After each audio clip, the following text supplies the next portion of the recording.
As I was saying about 5 minutes ago, right before the break, we are joined today by Dave New, or David New. Dave is a small forest landowner in the Snohomish region. So he's definitely the person, if you're asking questions today, he's going to know quite a bit about that North Puget Sound area. And he manages a large tract of land, predominantly that Douglas fir, a lot of red alder, I think you have on your property. So I know we had some red alder questions earlier in the chat. And has quite a bit of experience in terms of riparian and river management and restoration. So Dave has quite the experiences when it comes to restoring land. But today he's actually going to talk to us about more of a fun, practical application of monitoring wildlife. And as you can see from his intro slide here, we're going to be talking about trail cams and cell phones for wildlife photography. So Dave, go ahead and take it over. Thank you for joining us today. Well, thank you, Sean, and thank you everyone else for joining me here today. I want to introduce you to three of my friends. That's Bobo, Bambi, and Chuck. They and their associates are going to help me today as we go through this. We're going to start out talking a little bit about cell phones. The quality of pictures and videos that you can get from a cell phone has really improved lately in the last several years. This is a video from back in 2009 on an old camera. And not very good quality. Whereas my cell phone today, I can get right down to the stream.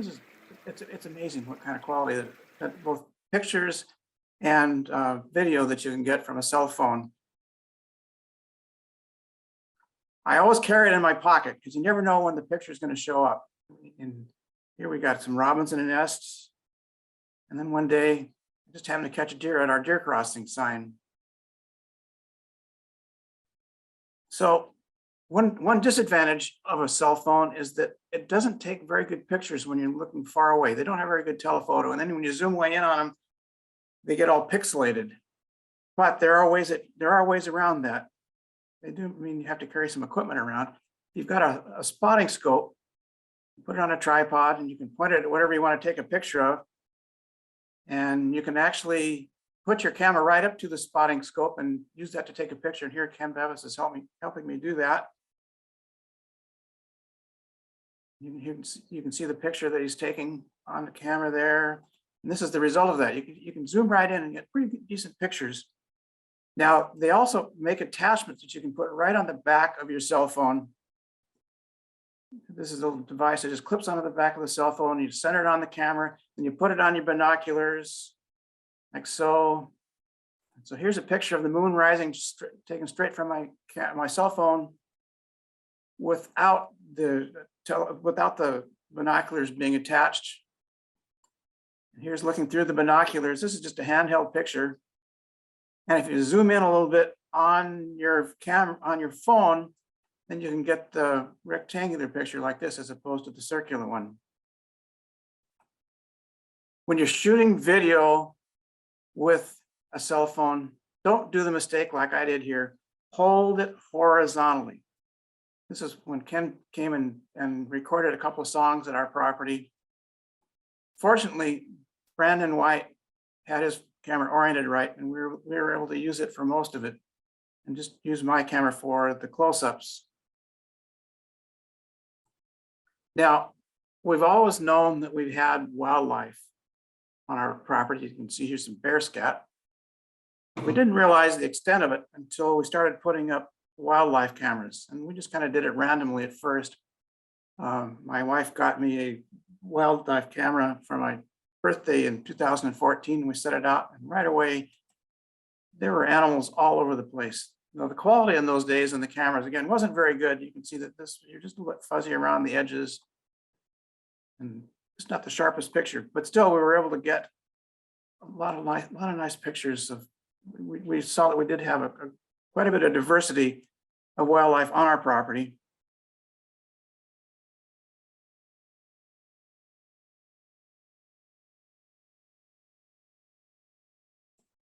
But I didn't go at it in a very systematic way at all. We just kind of set them out. And then finally I decided we've got to be more systematic about this. How can I take pictures better? So we made some apple cider, and then left over from the apple cider were a bunch of apple cores and dregs from the pressing process. And so I put them in a pile, and it attracted a lot of animals, mostly deer. And in the course of a week, I had about 1,400 pictures. And the difficulty of that is then you have to go through all those 1,400 pictures to see what you have. But we did have some interesting things. There was a hawk that came in looking for rodents that might be eating on the pile.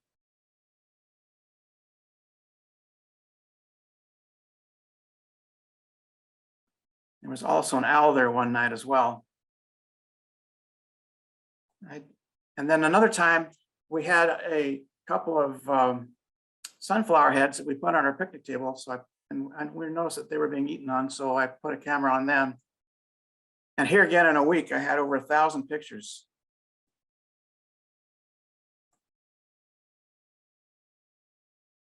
So if you want to take, but the disadvantage of having 1,000 pictures, that means you have to look at all of them and decide which ones you want to keep. Now, whenever I buy a new camera these days, one thing that I always do is put the date on it that I put the camera in service. In this case, I got this camera last October. And that way, if there's ever a problem with warranty, I can go back to the manufacturer and have them help me take care of it. And that's especially important here on the west side of the mountains where we get a lot of rainfall, because moisture is the camera's worst enemy, and we leave ours out all year round. When you buy a camera, you're going to want to have some extra chips to put in it so that you can leave the camera in place, take the chips out, and keep taking pictures without missing a day. When I change cameras, when I change out the chips that way, I can just keep taking pictures continuously. And you're going to want to have some mounts, a screw mount and a T-post mount. The cameras all come with straps that you can strap them to trees with, but you want to have your camera pointed at other places other than where the tree is pointed. Here's an example of a screw mount tapped into a tree, a tapping mount with a camera on it. I can now change the direction of this camera many different ways so I can get the best shot possible. Here's an example of a T-post mount. Now, whenever I have a camera set up near a beaver dam, I always use a T-post because I can be pretty sure that the beaver isn't going to chew the T-post down, where he might chew a tree down if it's next to the beaver dam.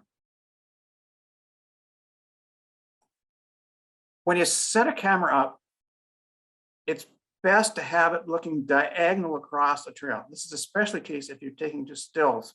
See, the camera will typically have like a 40 or 45 degree field of view. Set it up so that it takes the picture diagonal across the trail, and you'll get for the best shots.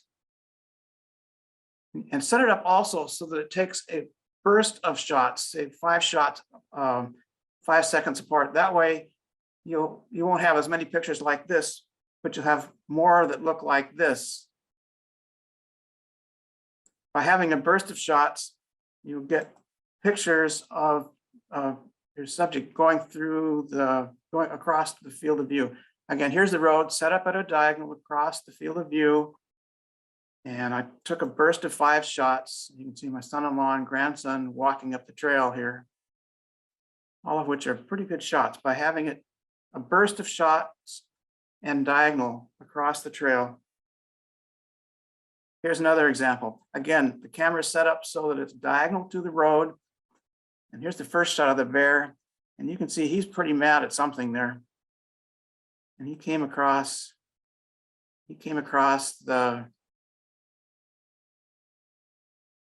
and he's still a little bit angry. Maybe he was just mad because he's all wet.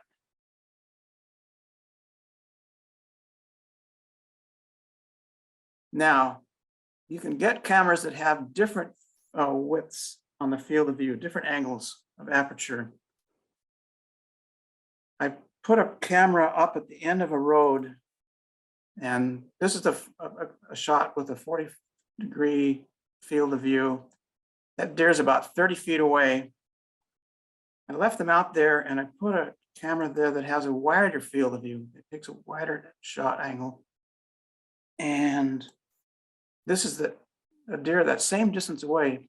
Again, it's less than 30 feet from the camera to this deer, but it has a wider field of view, a much wider wider area for the path for the animals to walk through.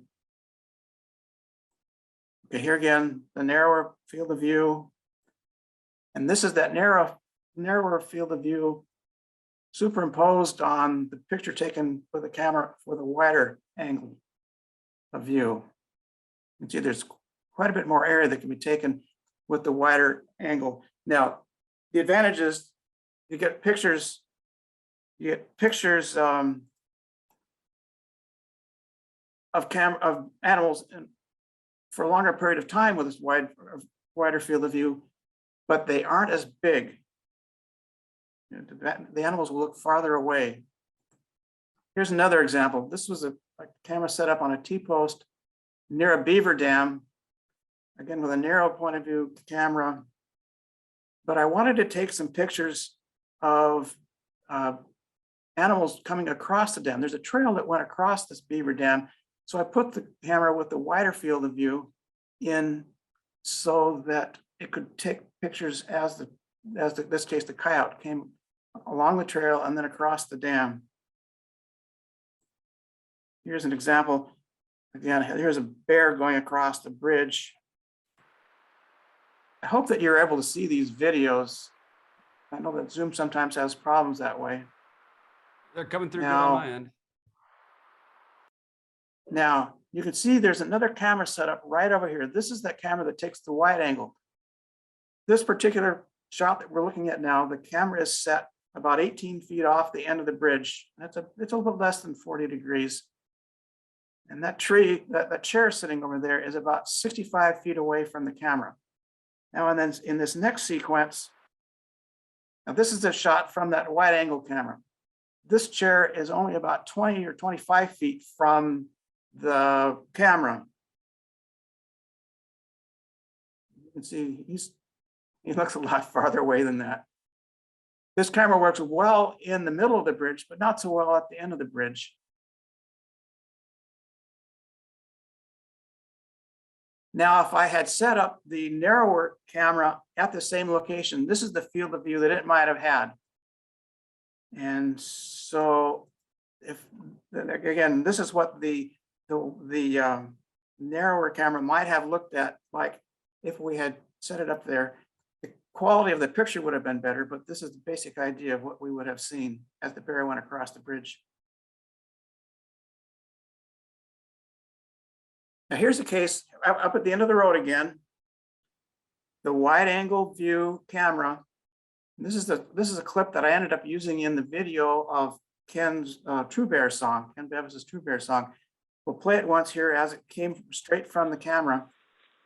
Again, I was able to get the entire motion of the whole family as they came through the end of the road and then went off down the turnaround and off into the woods.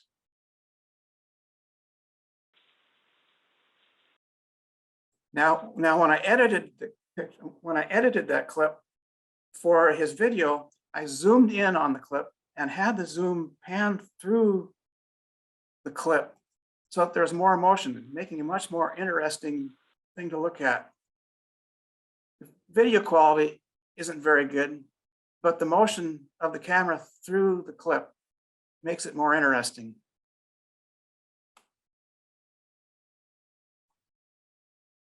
Now, if you're shooting videos,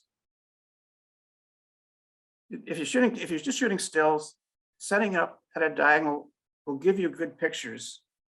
However, and as in the case of this deer, this is a diagonal shot. You see his head, you see the side of his body. It's a nice shot of this deer. Not a very good quality picture, but it's a nice shot nonetheless. But the diagonal shots like this don't work quite so well for videos. You can see the deer comes through it real quickly. That's not real interesting. If you're shooting videos on your trail, try to set the camera up so that it's more sighting along the trail. And this next clip will give you an example of that. Here's a little bit different location, but here you can see we've got the video of the deers as they as they go completely through the whole scene here. Get a longer clip here with them that way. Look at it again.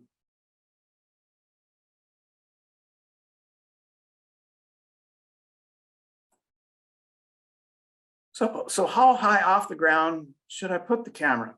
I set this camera up so that it was 2 feet off the ground, and I had it framed so it has a pretty nice view of the landscape behind. And it did a good job of taking a series of pictures of a bear that went through. But even at 2 feet off the ground, it was too high for this bobcat. Now, if you look at the owner's manuals or the guides for setting up cameras, they all say set it up 3 to 4 feet above the ground. Well, if I had done that, I would have missed this bobcat entirely. I tend to say put the camera as low as you possibly can and still have good pictures. I should have taken some of this brush out of the way ahead of time. But if I'd had a little bit lower, it would have been worse for the bear pictures, but maybe a little bit better for the bobcat. Here's an example. You remember Chuck from the front end there. This camera was set up so that it was about 18 inches, 16, 18 inches off the ground, and it's pointed up a little bit. I've cut his feet off here, but it's set up so that a larger animal walking by here will be in a good position and a good point of view to watch him go by. This camera is set up at about 4 feet above the trail. Again, it's too high for the animals that are close, but I set it up high so that it would have better visibility looking down over the vegetation going up the trail. Again, it's pointed down a little bit so that it'll follow the animals as they walk through. There's just really good light in this picture. I like this dappled effect.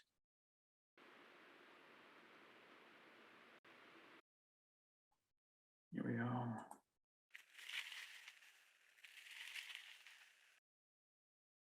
Again, the camera's pointed down just slightly so that the animals coming from this end enter here and then exit underneath the camera. I have no idea where these geese came from. We have no goose habitat on our property at all. In fact, they're really exposed by walking through. There's no way for them to take flight or anything. Let's look at these guys again here. I've never seen this happen before.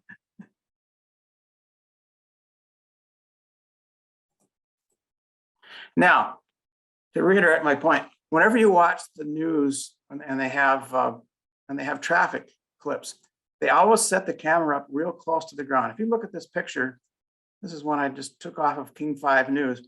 This camera is set up so that it is pointed at about the same level as the license plate here. This guy undoubtedly has similar to a selfie stick where he can stand up and look down at his viewfinder and control his camera with the selfie stick or whatever they call it, the extension stick, standing up. But again, the camera is set really low, about 15 or 16 inches off the ground. Now, at our bridge, this camera is 3 feet off the ground at the post, but it's only 22 inches above the plane of the bridge. You can get here, you can see that it points right down the bridge. I have it pointed right to the chair at the other end of the bridge. And this is an immature cougar just in the spring. We'll see him a little bit later. But even set up down low like this camera takes good pictures of people that are on the bridge. And by having it down low, it gives a nice perspective and makes everybody look better. Here we're going to see the cougar again here.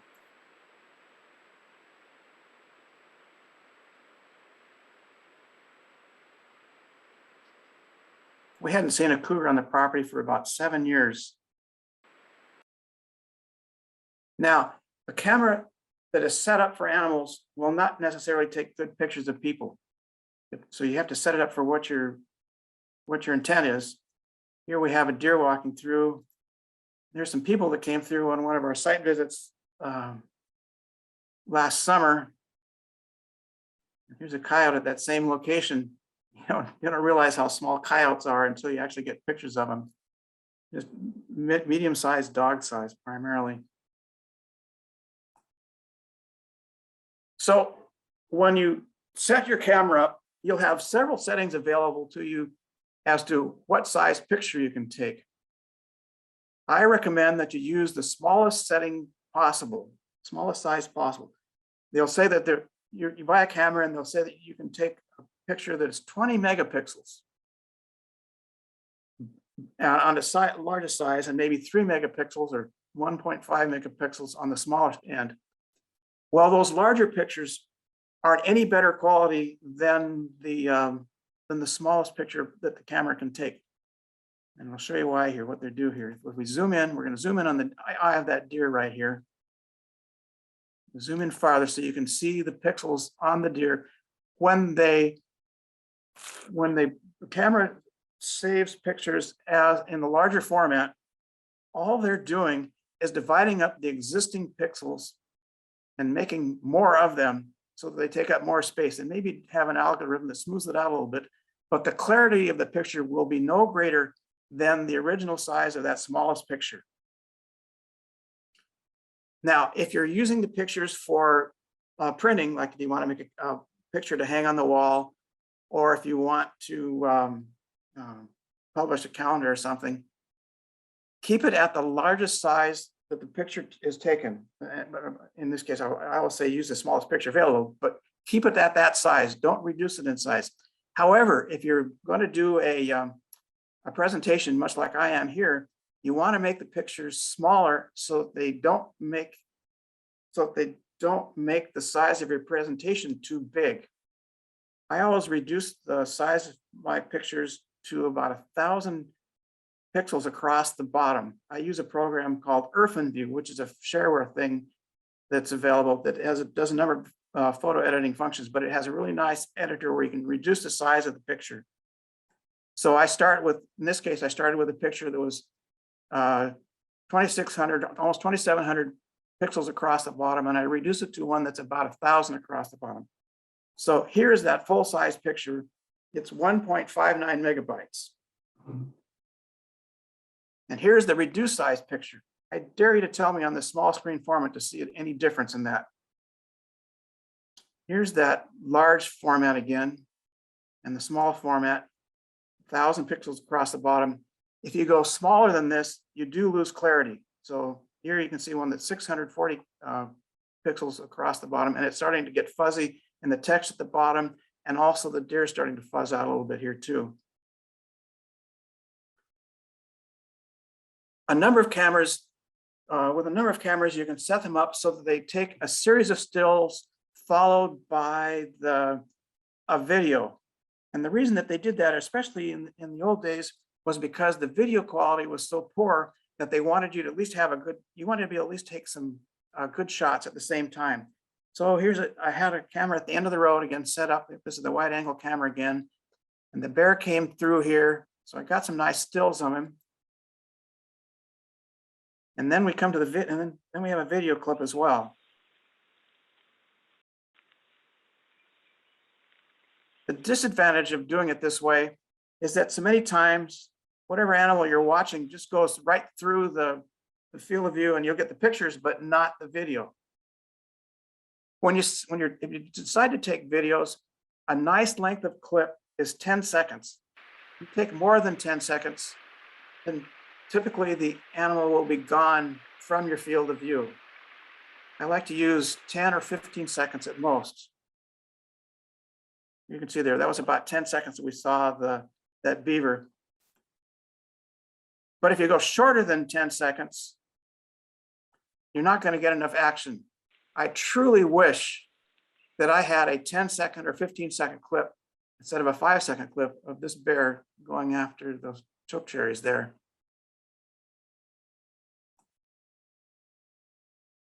Another thing that you can do, the camera will allow you to set it up so that you have anywhere between half a second and a minute or more between video clips. I like to use the shorter version. I've got a 15-second clip here of some deer.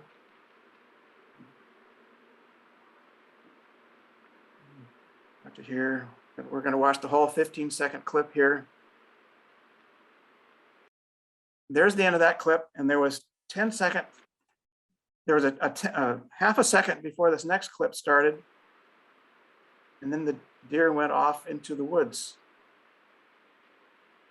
So what I was able to do then is to edit those two clips together, and there's going to be just a minor blip about halfway through this clip where the two clips join together. I'm going to come up here in a second. If you watch closely, you'll see it. If you're not paying attention, you may not even notice it. There it was right there. And that way I can get a continuity of the deer going through. So why do I do this? Because if you're collecting clips, if you have 100 of them, and if they're 10 seconds long, that's 1,000 seconds, which is 15 minutes that you have to look at in order to get rid of the ones that you don't want. Now, mind you, there might be only one or two that are worth saving in that 15 minutes of video, but you still have to go through every one of them to make sure that you get the right ones. If your clips are set up for 30 seconds each, then that 15 minutes of viewing or 20 minutes of viewing turns into 45 minutes or an hour of viewing to try to edit out those clips. By having the shorter clips that you can then join together later, you can reduce the amount of editing time that you have. And I use a video editor called OpenShot Video Editor. This is a shareware program available online. It doesn't cost anything to download it and use it. It's quite powerful. It allows you to join clips and stills and do lots of other editing. The videos that I did of Ken Bevis singing his songs and others I did on this, and I'm very happy with the results I get from it. Now, again, at the end of the road, I had the camera set up, and over the course of 3 weeks, I had 1,400 pictures that came. And as those 3 weeks progressed, I noticed that the animals would come through, and I noticed that the weeds were growing up. As I was going through this, I wondered, well, I wonder if anything's going to come along and eat them. And sure enough, the deer did. So what I did then was to take about 30 of those clips, and I created a video that I call Munch.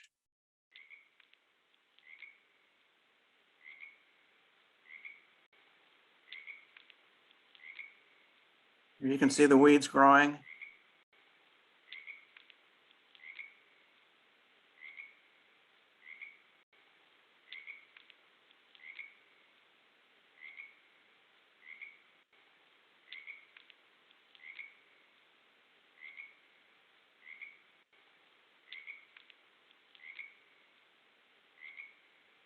Let's watch. The frog sound in the background came from one of those clips as well, and I was able to just keep it going right through.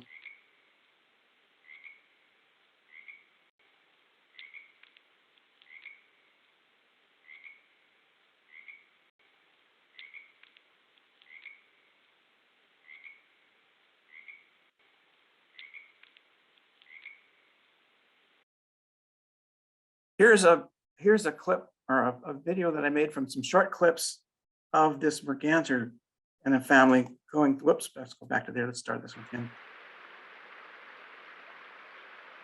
This is cute.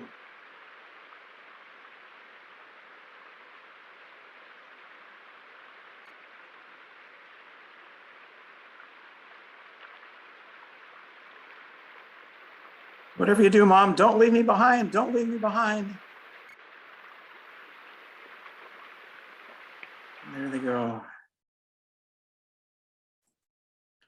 Now, before I started collecting video, I'd have bursts of shots, and these particular deer stayed around for several minutes, and I had several bursts of 4 or 5 that I was able to collect as they sparred with one another. You can acquire cables that keep your camera secure. We had problems with thievery for a while as people were coming onto our property from a logging road that we had up at the upper end of the property that we couldn't secure.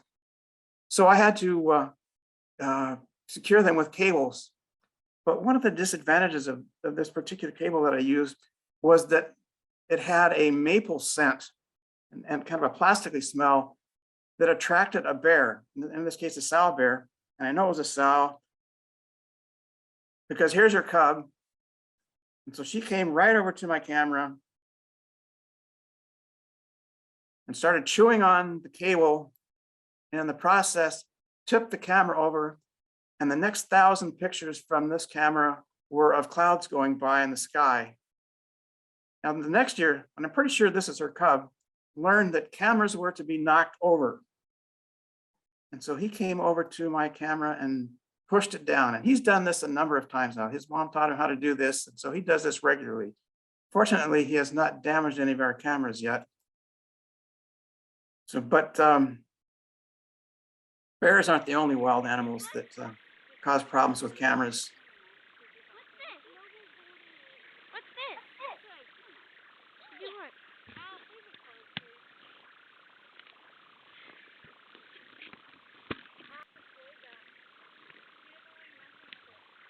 I always do that.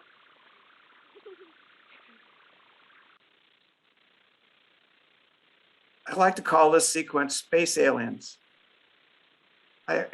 Don't leave your camera upside down if you've got somebody that turns it upside down like this, because the batteries are put in through the bottom of the camera. And if you live in a rainy climate like we have here in Western Washington, they'll get rained on and it'll destroy the camera. And that's what happened to this camera because I left it upside down. And here's a nice sequence of, this is just a gorgeous bear coming right through here. Just a beautiful animal. Here's some other wild animals.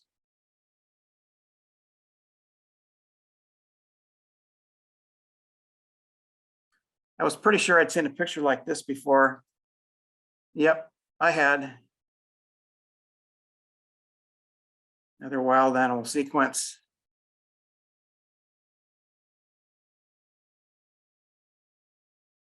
Now I'm going to hold this here. This camera is set at an elevation or a height suitable for taking pictures of animals. And here, even a small child is a little bit too tall for it. This is a clip that would not have been done justice to if it had been shot with stills.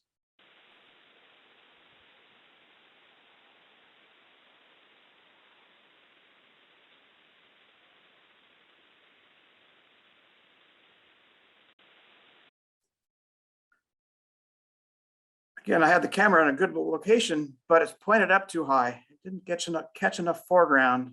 The deer came running through, followed by her fawns. Here's one that's a little bit better. I tipped it down a little better on this one, much better picture. Again, this camera set up about 1.5 feet above the ground. Nicely positioned camera. This guy here. This is one of my older cameras. Again, the older cameras didn't have as good a quality, just like the newer ones do.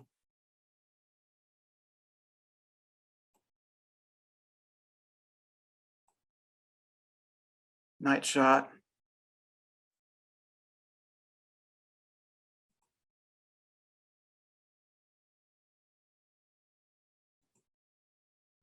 This was our first cougar shot 7 years ago. We'd had a 7-year hiatus between cougars from this one to the one that we currently have visiting our property.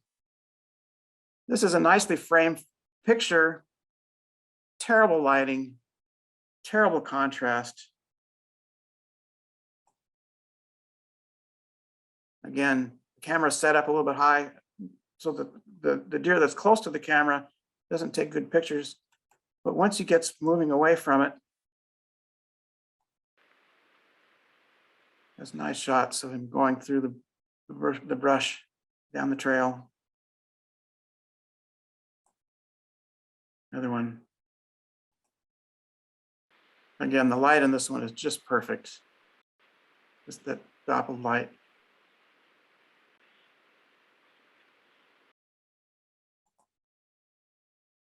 So there's lots of cameras out there. The one I like now that I'm using is a Browning Recon Force HP4. This camera has been discontinued, but they make others that are very similar to this. It has very good video, just even in low light and bad light. This is on a really cloudy day. Again, you can see it has really good video. But when the battery gets low, and I haven't put NiCad batteries in it, I just use the regular AA batteries. When the battery gets low, it loses its ability to take a longer clip. It just doesn't have the oomph. They recommend getting the lithium batteries to run these, but they're pretty expensive. But it does, even at nighttime, it takes good video.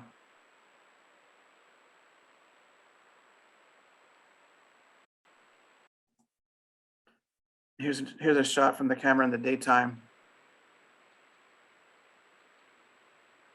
This takes better video than my first camera took stills. That wide angle camera that I showed you pictures of was a wing home. This one has about a 90-degree field of view. This is Bambi again. You can see here the distortion of Bambi here is because of that wide angle feature. And again, that wide angle picture is what I used to shoot for the Munch series. This is another camera, a stealth cam. This has about a 45-degree angle field of view. Nice picture of Chuck. And this Bushnell is a narrower. This one actually has about a 38-degree field of view. Again, these are all good cameras. I've used them all. This is one camera I didn't like, was a Moultrie. They have other models that might be better, but the way that they format their pictures and whatnot, and on the disc that you put in and out, and it didn't have good video quality. They might have newer models that are better. There's a website called trailcampro.com. They sell trail cams, and they also have a good set of reviews. I buy some from them and some from other places. But if you look at if you go to their website, you will see that they will have a good comparison of all cameras, so you can choose the one you want. So in summary here, keep your cell phone in your pocket because you never know when you're going to get a good shot. And the cell phone is easy to carry around. It's unlike the old SLRs. It's hard to carry one of those around all the time. But this way, I've always got one with me. You can use binoculars as a telephoto lens for your camera, or your cell phone. Hold your camera horizontally when you're shooting video with it.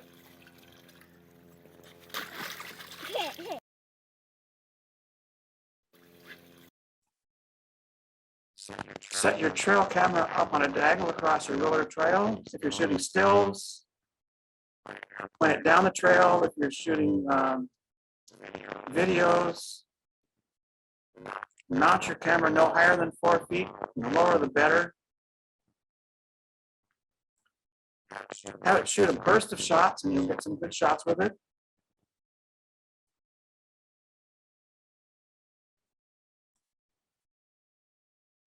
And your trail camera will give you pictures no better than the smallest picture size it will take.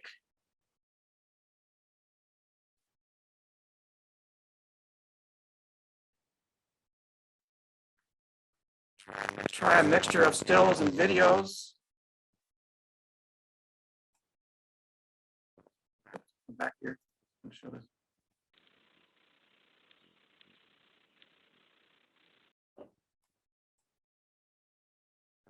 And have fun with it.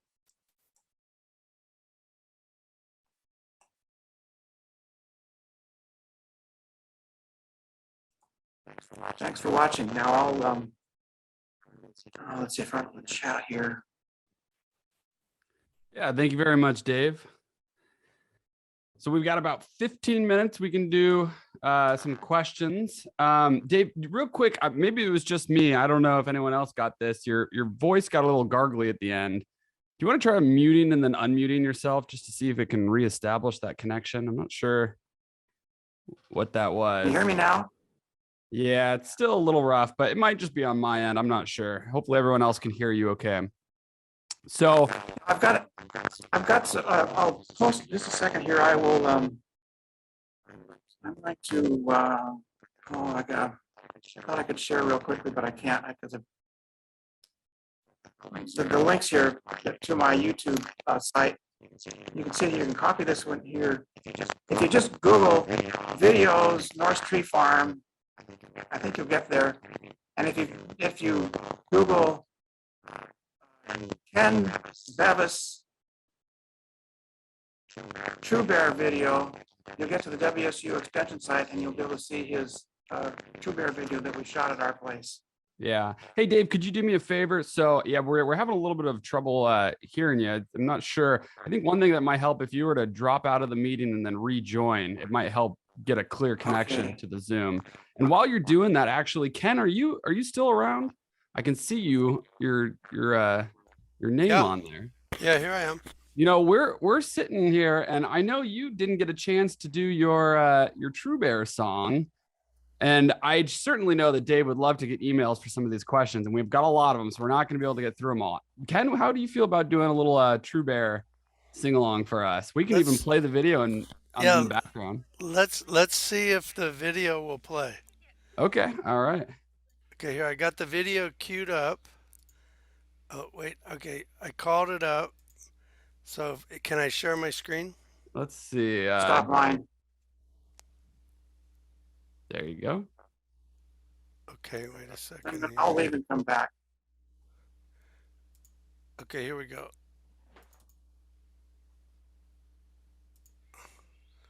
You got that, Sean? I can see it. And when you clicked share screen, did you optimize it for video? Can you hear that? No, we can't. So reshare your screen again. And at the bottom, it'll say optimize for video and share sound. Okay, wait. Oh.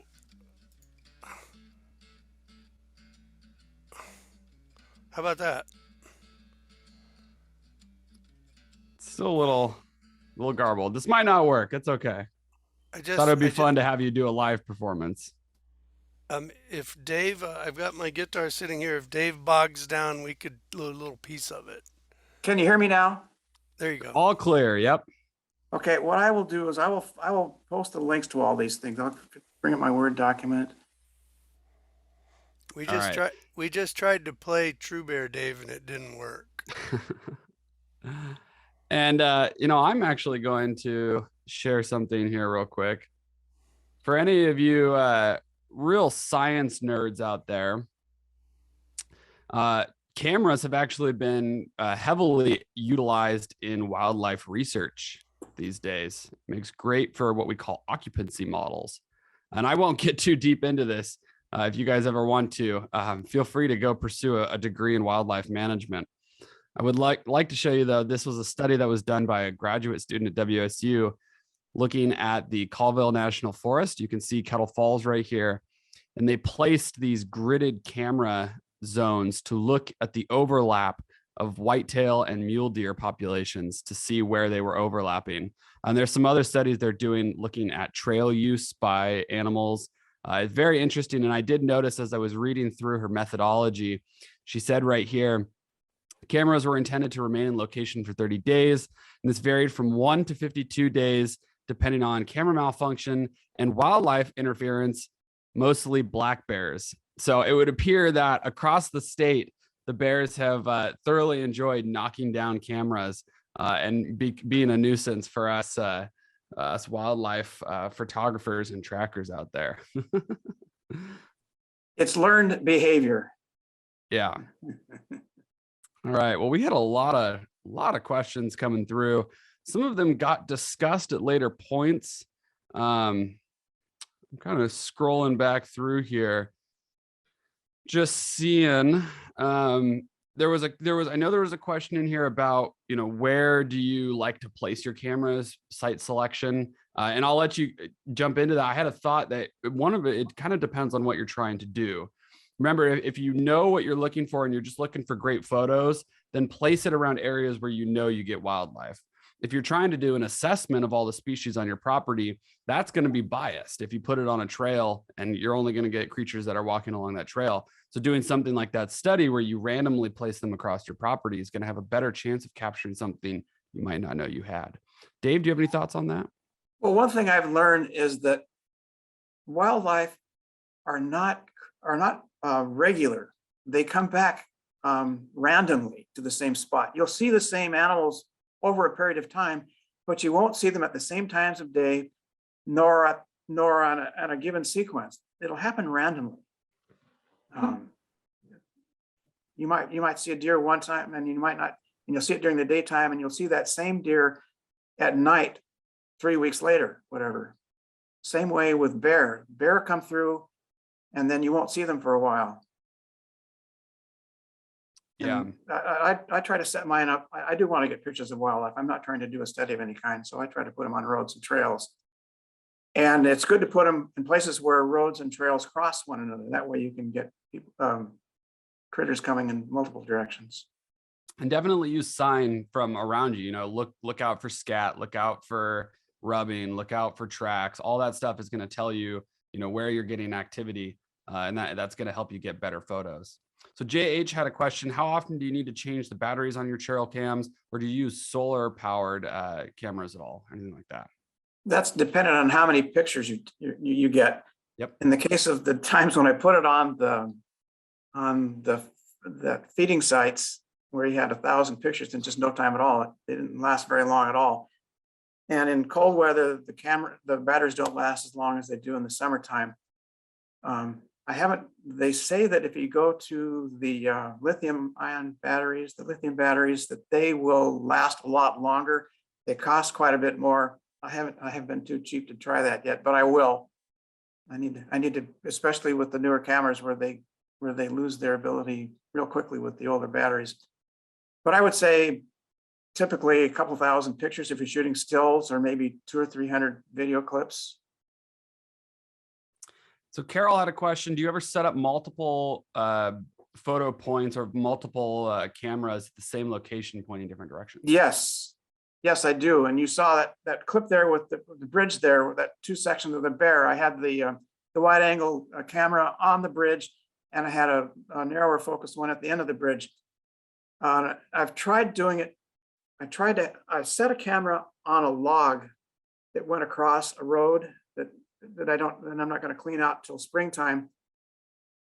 And they did that to take pictures of cameras or of deer, especially coming down the trail, going across on the road and jumping the log.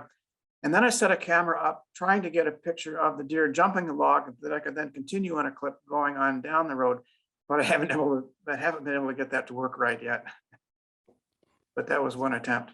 So Mary, you had a lot of questions there in yours. I think the answer is yes to all of it. The camera trap or the camera, camera traps are very diverse in the technology they have today. Some do video, some do stills, some do both, and all sorts of different power types. One thing I would just say is check out the link that Dave shared with I think it was trailcampro.com. Yeah. And they've got lots of them there.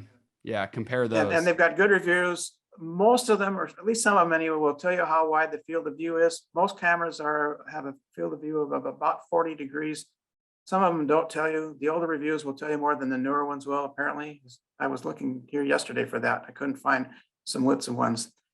That wing home camera that I mentioned that had the wide angle view is not sold by the trailcam.pro. You'd have to go to find that separately elsewhere. The one that I had didn't have the greatest camera quality, but again, it had the wide angle lens that in some applications was quite good.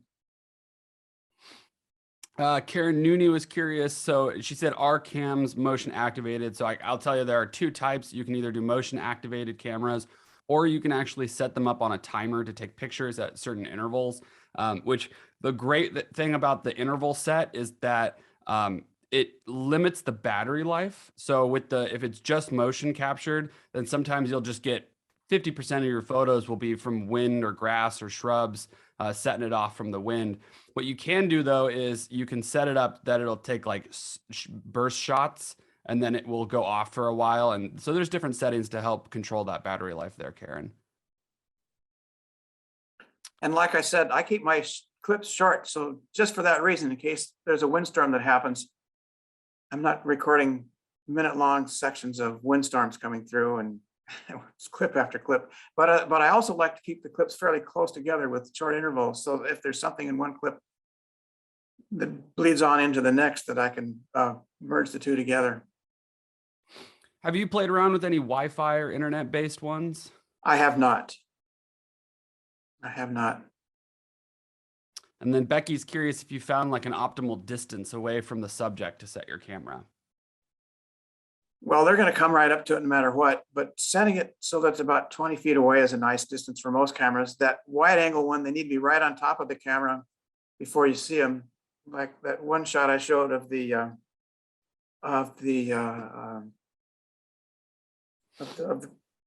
deer and the distance where it looked like it was half a mile away almost. It was only 30 feet away with that wide angle camera. All right. Well, I don't see any further questions in the chat currently. So again, feel free. I think, Dave, did you share your email in the chat? I did not, but I will. Yeah, go ahead and throw that in It's there. on And yeah, hang on a second here. I'll give Dave's program a plug for any of you that are not aware. Dave is currently the chair of the Washington Tree Farm program. So if you are a small forest landowner and you happen to harvest on your property, whether that's for commercial purposes or you're just doing it for restoration or fire reduction premises, the Washington Tree Farm is a great organization to represent small forest landowners, and Dave is the current Washington chair of that organization. So great person to talk to if you have questions about joining that organization.